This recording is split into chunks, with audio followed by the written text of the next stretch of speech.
Today, we're going to start with Brian Kelly from the Ohio Turnpike. Brian is the Chief Technology Officer for the Ohio Turnpike and Infrastructure Commission, where he is responsible for the Commission's overall technical vision and technology operations. Prior to arriving at the Turnpike, Brian spent 27 plus years as the CIO for Portage County, Ohio.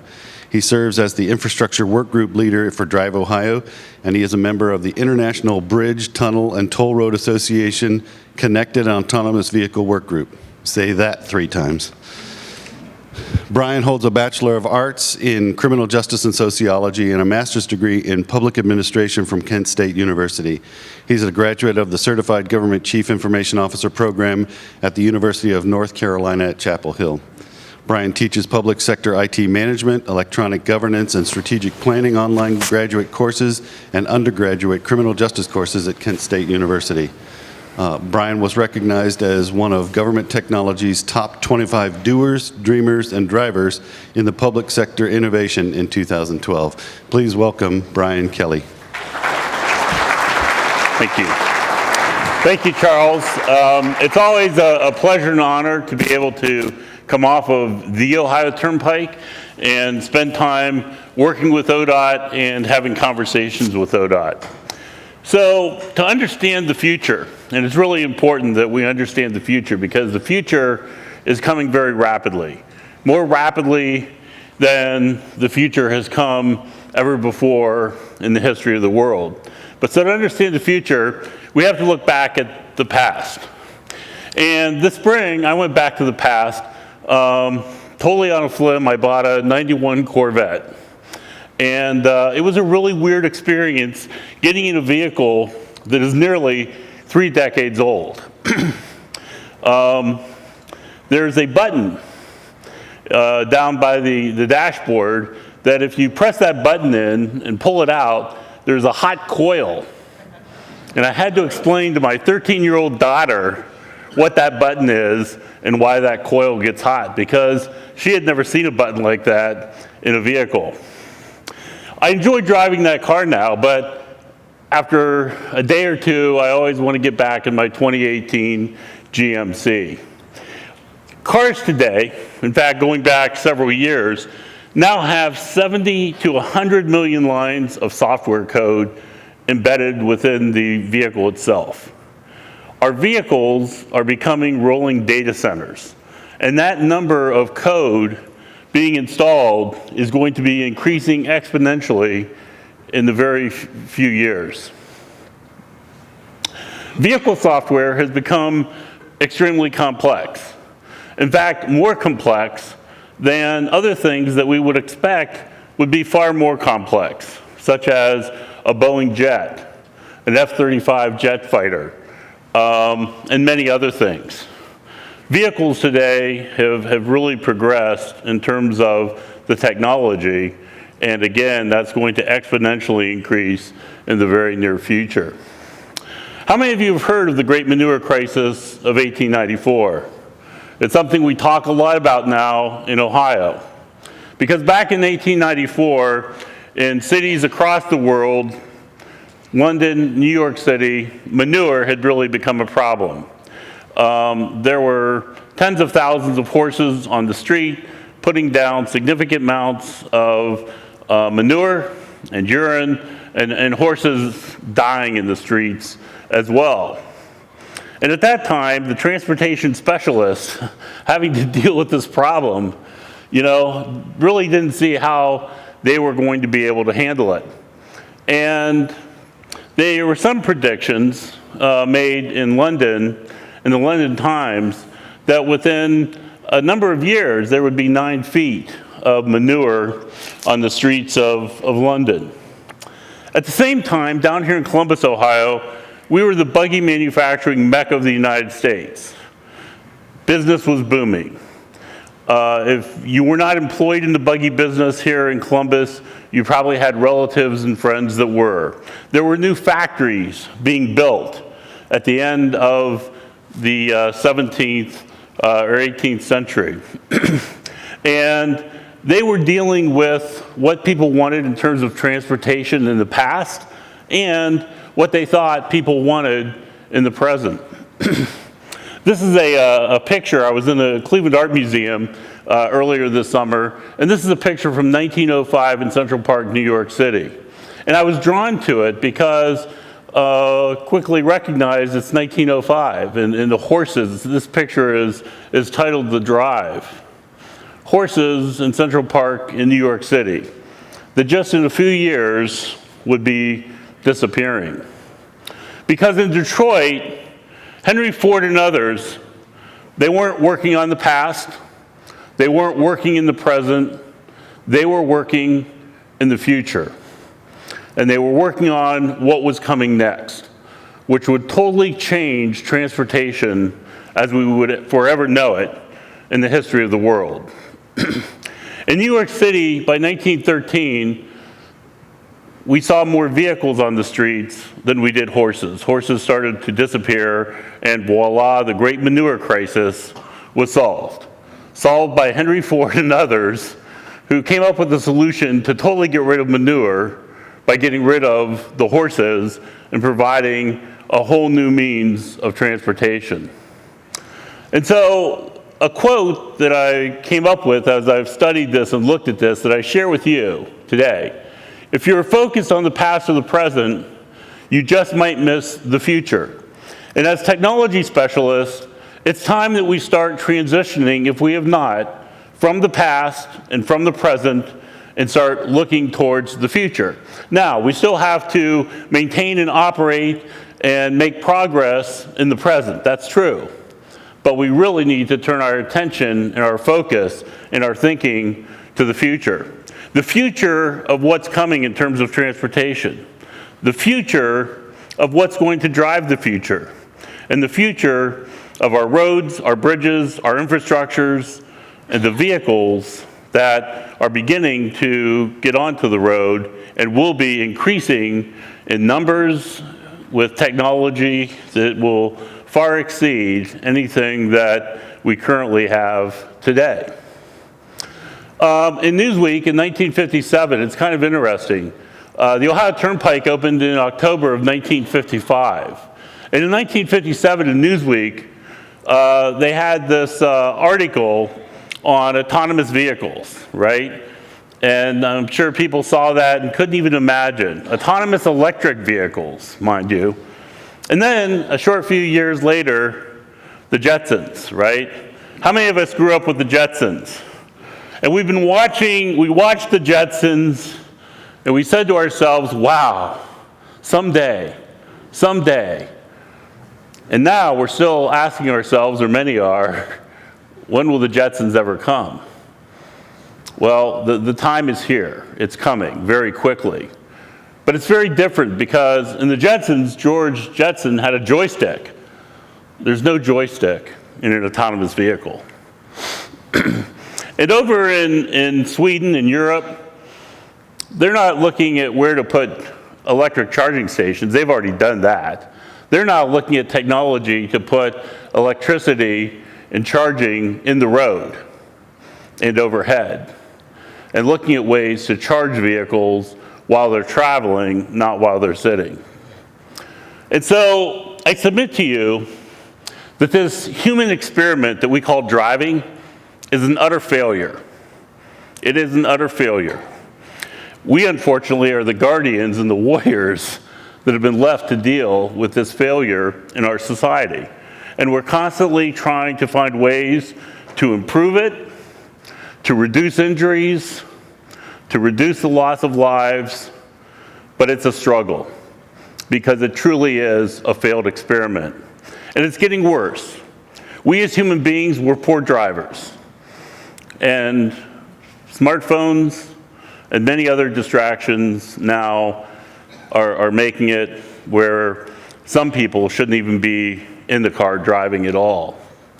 And just coming here this morning, the traffic, the congestion, the craziness, the accidents happening. I mean, we're doing something here where 37,000 plus Americans are dying every year in motor vehicle crashes. And as I share the future with people about connected autonomous vehicles, they'll say, oh, that scares me.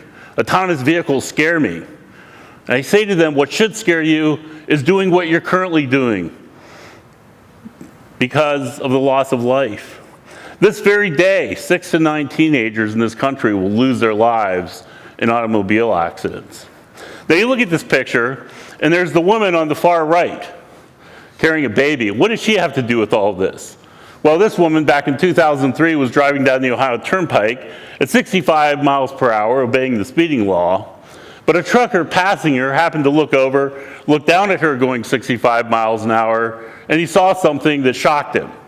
He saw the baby on the steering wheel being breastfed as she was going down the turnpike 65 miles an hour. So he did what anyone should do, and that is he called the State Highway Patrol, and this is a picture of her coming out of the Portage County Courthouse after her hearing.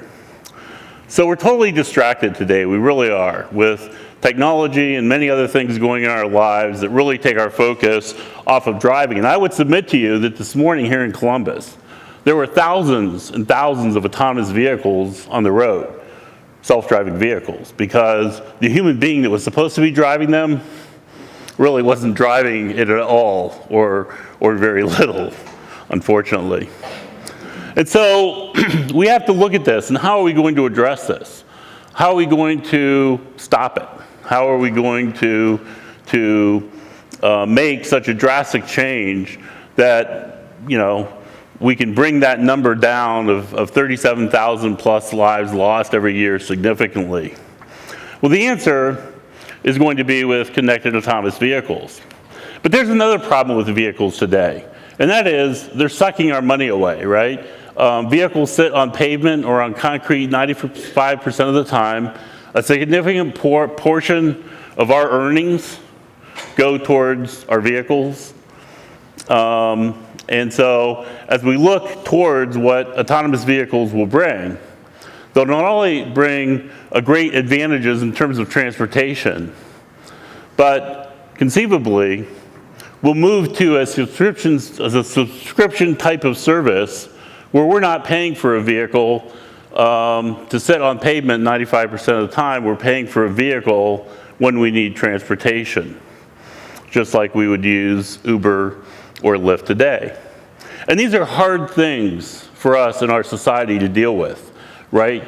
Giving up the steering wheel, giving up the ownership of a vehicle, but this is really where things are going to go. And there are a lot of advantages to subscribing to a vehicle rather than leasing it, buying it, or owning it. So today, we have these vehicles that are now on our roads called connected cars. They're equipped with internet access, which is good and bad, because with internet access comes cybersecurity concerns. But these cars are amazing in terms of their potential and what they can do in terms of being able to talk to one another, talk to human beings, have meaningful two-way communications with infrastructure on the road. A lot of possibilities. And this technology is already helping to reduce traffic accidents as safety features are rolled out in connected cars. But some amazing things are happening really quick. Ford is going to have their vehicles talking to one another in 2022 with the cars that are coming off the assembly line in 2022. And as a friend and colleague from Ford Mobility was sharing with me earlier this summer, they're done testing, they're now doing.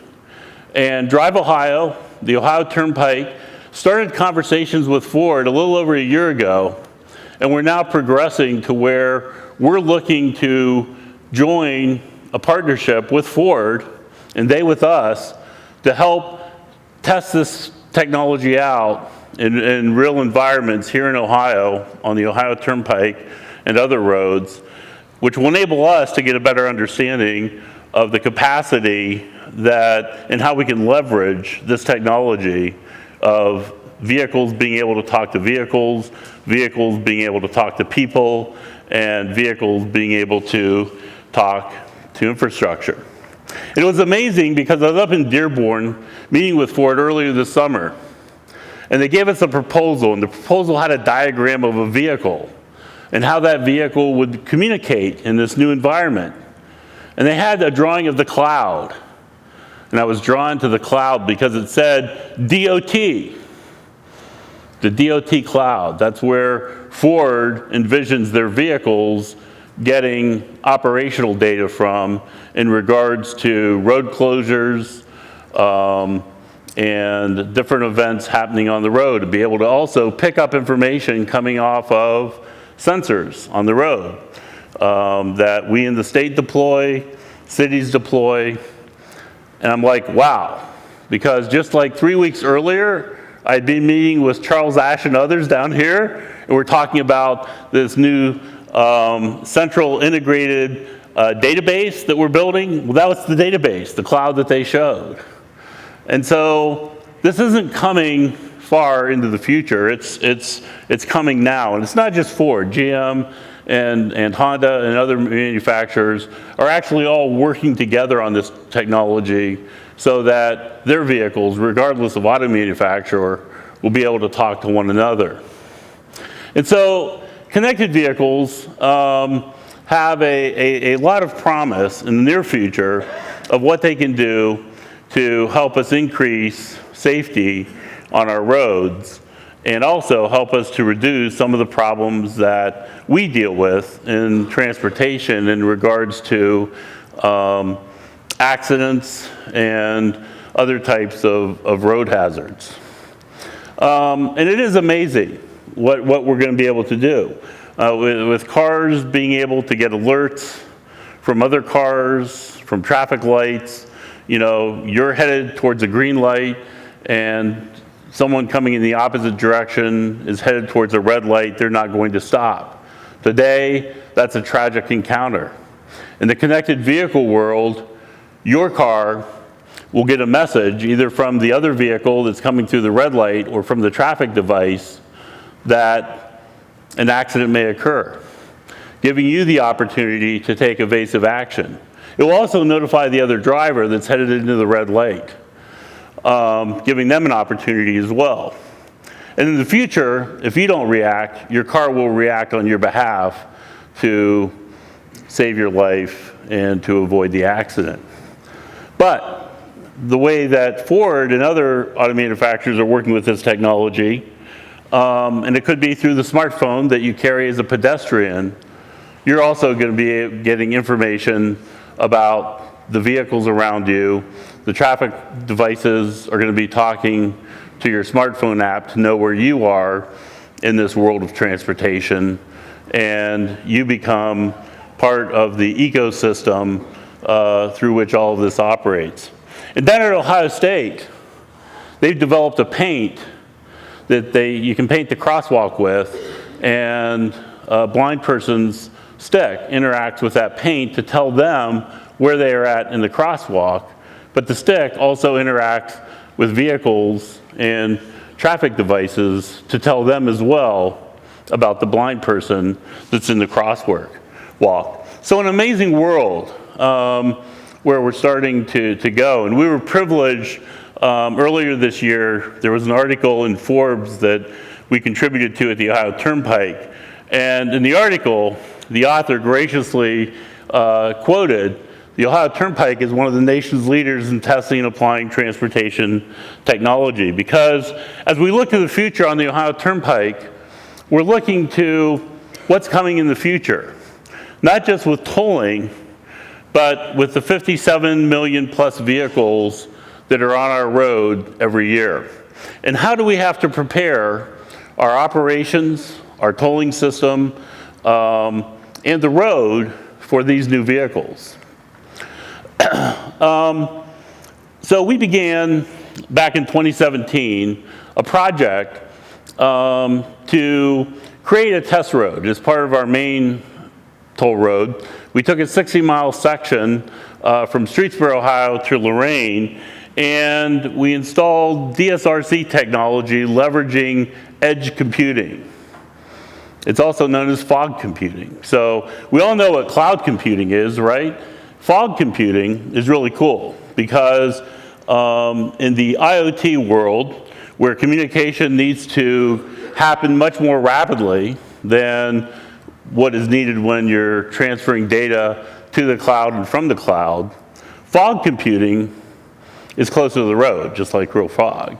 And so we built an edge computing network, and we put up DSRC devices along this 50-mile stretch of road from Streetsboro to Lorraine. We put up 15 roadside units using DSRC technology to begin looking at this technology, to begin understanding this technology so that we can better prepare ourselves to leverage it. Because today, there are three things that we all can do about the future.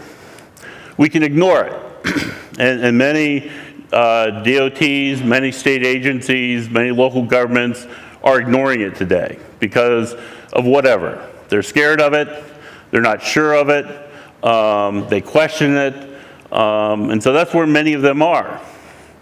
You can also then go to the next level, which would be to increase your understanding. Maybe do some research, not really doing it, but learning about it. And that's where a great deal of toll roads, local governments, that's where they are today. They're researching it, they're learning about it, but then at the next level, the highest level, there are some of us that are actually doing it. Like ODOT, like Drive Ohio, like the Ohio Turnpike, like the Smart Belt Coalition, which consists of Ohio, Pennsylvania, and Michigan, and others across the country that are willing to be the pioneers moving forward, to start to embrace this technology, to do pilot projects, to do proof of concept projects, and to learn and to prepare. And so at the Ohio Turnpike, we moved forward with this project in 2017. And we partnered with Cisco and another company in Cleveland, Logicalis, and we found ourselves, developing as we went. So this wasn't technology that was off the shelf that we could go and grab it and deploy it. We're creating something that had never been created before in the history of the world. We took 38 of our vehicles, medium to heavy duty snowplows and other trucks, and outfitted them with DSRC technology. We also used 4G technology because there were some things that we wanted to do that DSRC just can't do today. We reverse engineered the communication within the snowplow head so that we could get snowplow data, plow up, plow down, salt spreader on, off, volume of rate of salt being spread, and some other data coming out of the snowplow head, and then communicate that through the DSRC network. And we also then added to that being able to get some basic safety message data, the location of the vehicle, the direction of the vehicle, the speed of the vehicle. We were hoping to get even deeper into some of the more complex data that you can get out of a vehicle today. But we found that it was so challenging and really no one else had done it other than to try to re-engineer it. So that part we didn't complete, but we learned a lot. And now we're also looking at some other technologies that we can leverage, especially with Waze. Last year we integrated our incident notification system with Waze. So anytime there is an accident on the turnpike, going through our normal incident notification system, a message routes right out to Waze and populates Waze with a message showing the location of the accident so that we can better communicate what's going on the road with our drivers and our customers. And now we're testing another system called HOS Alerts, which is really cool. We've got 2 maintenance vehicles that we've outfitted with this technology, and as they go through a work zone or as they're traveling down the turnpike, those vehicles are sending out alerts right into Waze that drivers, Waze users, will see pop up telling them that there is a maintenance vehicle behind them or in front of them. And we've had some conversations with the State Highway Patrol to see how they might want to test this out too. And because what this will also allow is if the State Highway Patrol is on a traffic stop, it'll broadcast that traffic stop location out, or even more importantly, when we have an incident like we recently had where someone was going 120 miles per hour down the turnpike and they engaged them in a chase, the HOS alerts will send out alerts to Waze and to our maintenance and construction crews to let them know of this hazard that will quickly be coming upon them.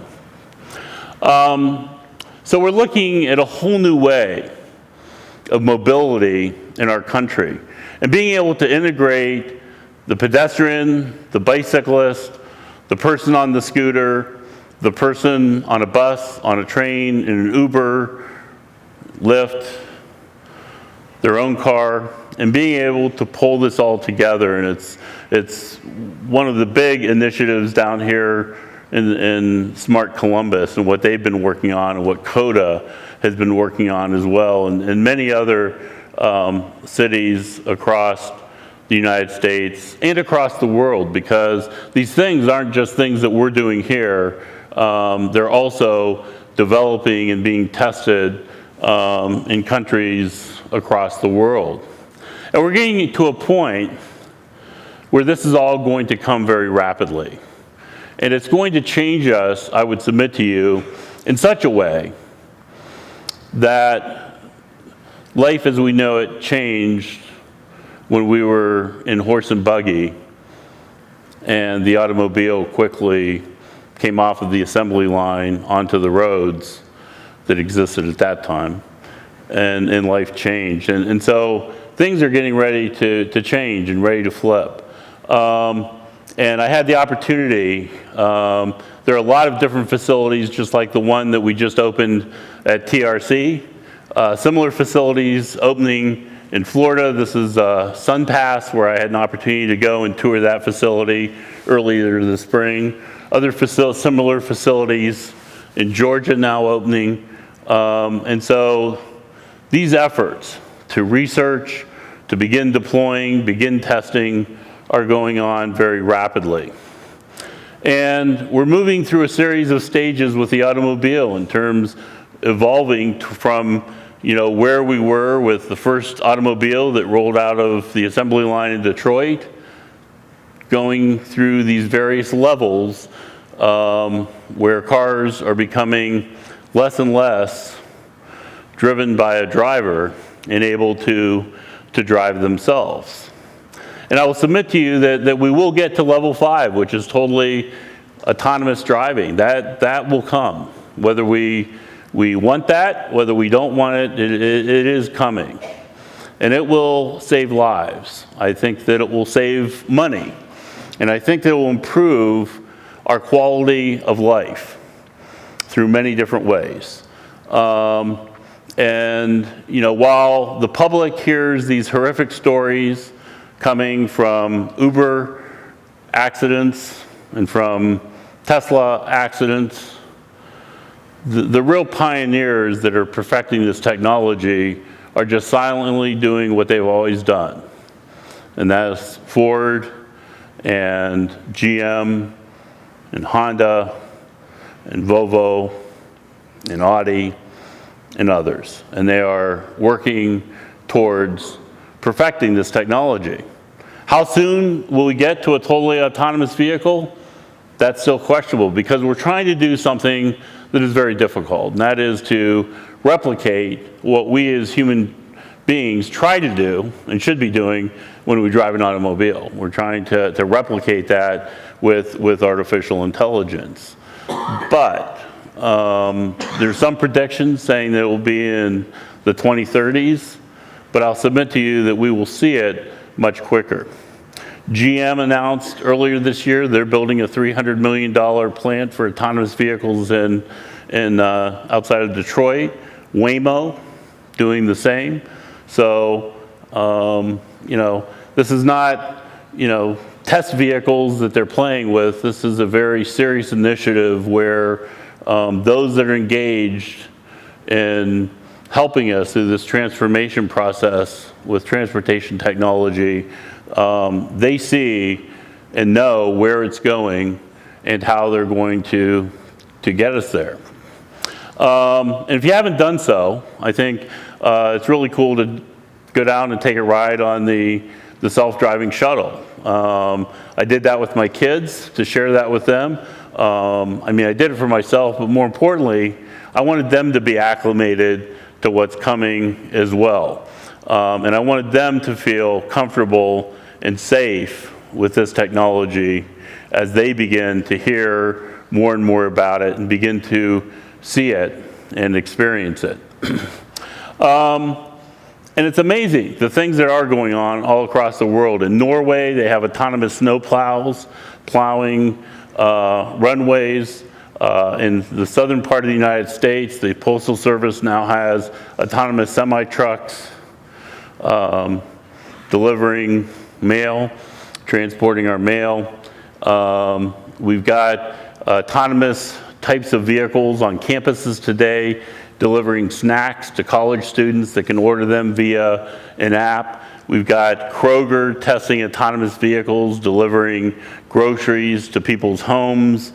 And we've got new car concept designs that, remove the steering wheel, remove the foot pedals, and give us a compartment conducive to enjoying life as we are transported down the road, whether that be sleeping or working or just relaxing. Also autonomous tractors that are out plowing fields and doing everything that a farmer would do in a tractor, now being done autonomously. So these things are moving forward. It's rather interesting to see it as it's all coming together from different sectors and different parts of the world as well. And the car, as we know it, is just going to change so significantly to where, as I said, it's going to be a rolling data center. GM announced earlier this year that by 2023, they'll be doing over-the-air updates to their vehicles. So your car actually gets upgraded, as Tesla currently does, but all cars will become to where they're more software than they are vehicle, and they'll be upgraded just simply by over-the-air updates. And GM is anticipating that they'll be able to do 4 terabytes an hour in terms of updates to their vehicles. So there's going to be this flood of data. And this data is data that we can leverage at ODOT, at the Ohio Turnpike, in Columbus, and other cities across Ohio, to be able to take that data from vehicles and then be able to better manage our roads, increase safety, respond to accidents. Amazing. We're real excited at the Turnpike. The possibility that we could know real time when an airbag deploys. That would save lives. We had a gentleman killed earlier this year. He crashed, he survived, he got out of his vehicle, but he started walking down the shoulder. Several hours later, passengers on the Turnpike, drivers saw this vehicle crash. They called the State Highway Patrol. State Highway Patrol comes out. They find the crashed vehicle. They don't find the driver. They go on down the road.